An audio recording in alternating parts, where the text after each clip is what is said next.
some questions. Mr. Speaker, Majority Leader. I move to extend the privilege hour to allow the interpellation of our Representative Garin and to also for other members of our House who have expressed interest in availing of the privilege hour, Mr. Speaker. There an objection? Chair hears none. Motion is carried. Thank you, Mr. Speaker. Thank you, Madam Majority Leader. Mr. Speaker, kanina narinig ko yung katapusan ng speech ng ating kasamahan, si Congressman Erice, when he mentioned yung mga spokesperson ay nagpapalusot lang. Can he expound on the specifics of this crucial allegation? Well, Mr. Speaker, distinguished colleague, kita naman natin yung mga sagot ni spokesperson De Castro. Kung naririnig po siya, kuminsan po, parang na-imagine ko, pag galit na galit sa akin yung asawa ko, ayaw ko na marinig yung mga susunod pang sasabihin. Sapagkat, bukod sa acerbic, ililigaw po at instead na magkaroon ng clarity sa mga tanong, ay ibinabalik lang po sa ibang mga issue. Kaya sa tingin ko Mr. po, Speaker, can we categorically ask the Honorable Erice what specific statement of the spokesperson is he referring to and is alleging to as palusot? well, for example, the 100 billion in insertions, dapat sagutin po yun. Hindi pwedeng sabihin na baliwala yun. Yung 100 billion insertions, dapat po sagutin. Kasi po nakita ko yung listahan nun. For example, doon sa 100 billion in insertions, merong 1 billion for Philippine Coconut Authority. Na yung sa listahan ni Congressman Saldico. Wala namang problema doon. Kung nagbago ang isip ng Pangulo at kailangan niya maglagay sa Philippine Coconut Authority, wala namang masama doon. Kung basta hindi ghost project. Kung tayo na nga sa Kongreso, nakakapag-palit tayo nakakapag-insert tayo, nakakapag-divert tayo, yung Pangulo pa kaya, budget niya yun, yung hindi pwede magpalit. In other words, Mr. Speaker, distinguished colleagues, ang sinasabi po ba ng ating kagalang-galang na kongresista ay yung mga ipinapasok na line item during the bicameral conference committee or the Committee on Appropriations of both houses are recommendations from the President? Yes. Mr. And Speaker, he can change his mind anytime. May you reiterate? Pasensya na po, medyo hindi po klaro yung last statement. You can check the? Yes, for example, as I have said earlier, Mr. Speaker, kung nagbago ang isip, because ang budget po ginagawa natin ng Executive Department January pa lang. So, bago po dumating sa atin yan, 8 months, 9 months, bago po yung approval, almost 9 months na. Maraming mga exigency ang serbisyo na pwedeng magbago ang isip ng Pangulo, na pwedeng siya mismo ang magrekomenda ng pagbabago ng budget. And Ang wala ibig pong masama sabihin- dyan. At for example nga, binibigyan ko na kayo ng specific example, at madaling malaman yan kung Pangulo nga o hindi ang nagpabago niyan. Patawag lang natin yung administrator ng Philippine Coconut Authority, tanong natin saan galing yung 1 billion na insertion. Hindi po ba Malalaman natin ang nararapat? katotohanan. Hindi po ba nararapat, Mr. Speaker, distinguished colleagues, na ang dapat nating tanungin ay ang miyembro ng Bicameral Conference Committee dahil ito naman ang naging proponent doon sa mga alleged insertions.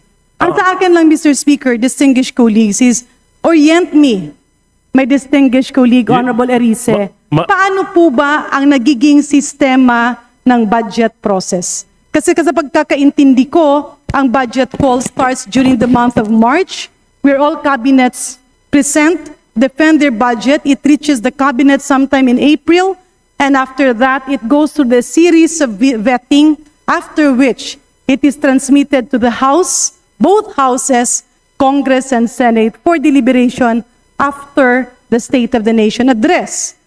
Pagkatapos po doon ay nagiging GAB, nagiging GAA, pero doon po merong prosesong first reading, second reading, third reading, bicameral conference committee meetings, at nagkakaroon na nga ng pinal na bersyon kung saan pinipirmahan ito ng Presidente bilang pagsang-ayon doon sa ginawa na ng both houses after deliberation. Tanong, Mr. Speaker, nagbago po ba ang prosesong ito? At kailan po ito nagbago?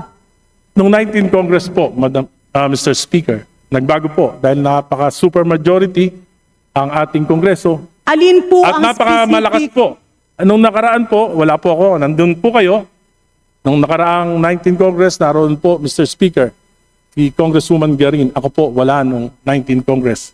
Pero alam po natin na napakalakas po ng Committee on Appropriations Chairman noon na si Congressman Saldico.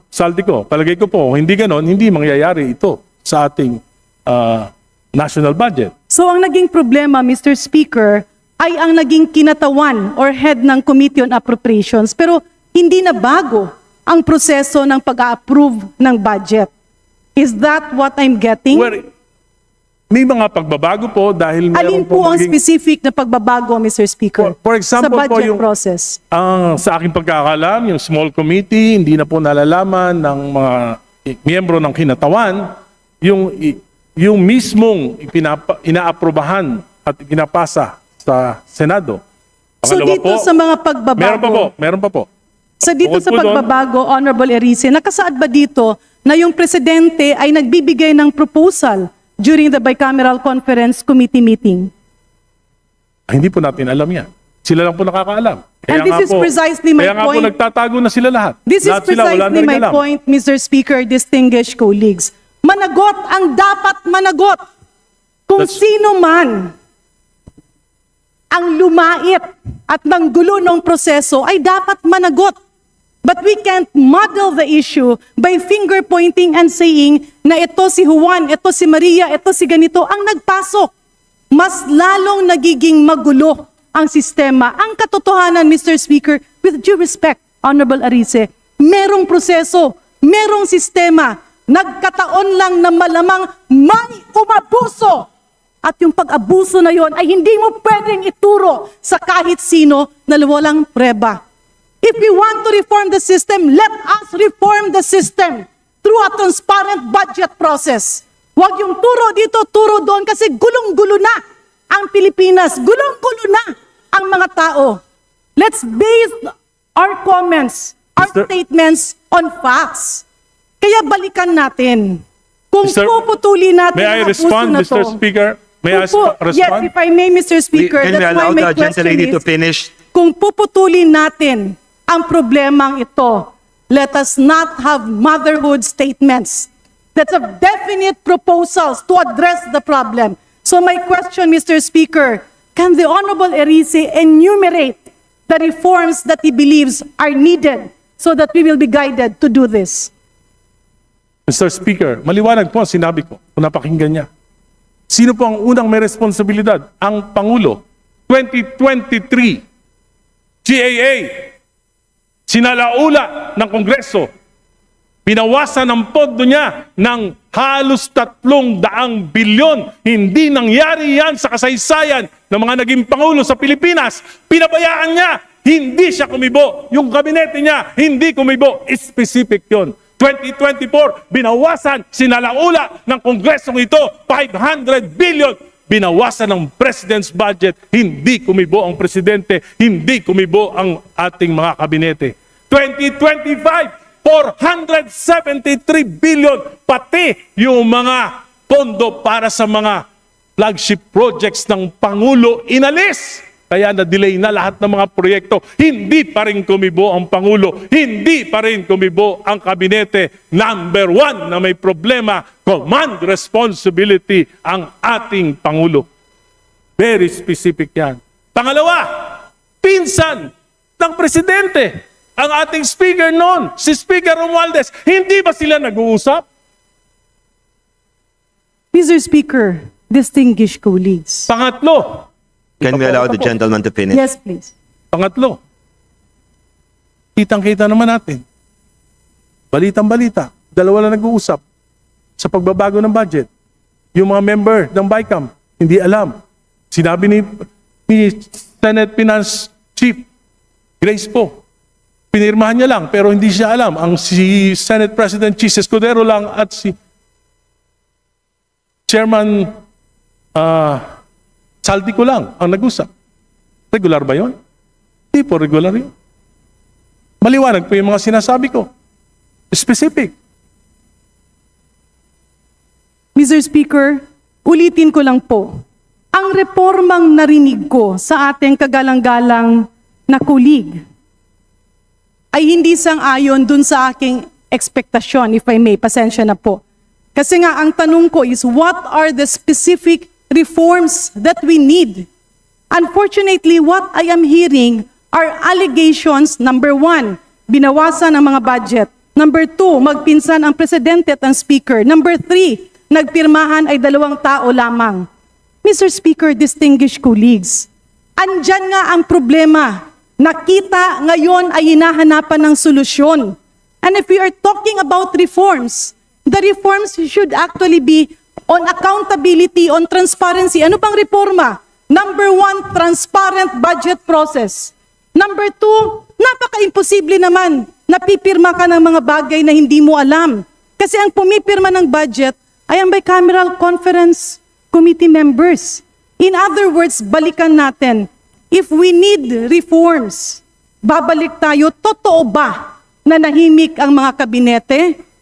Totoo ba na lahat ng budget ng kabinete, there are a lot of problems, and that is why we are in this series of investigations.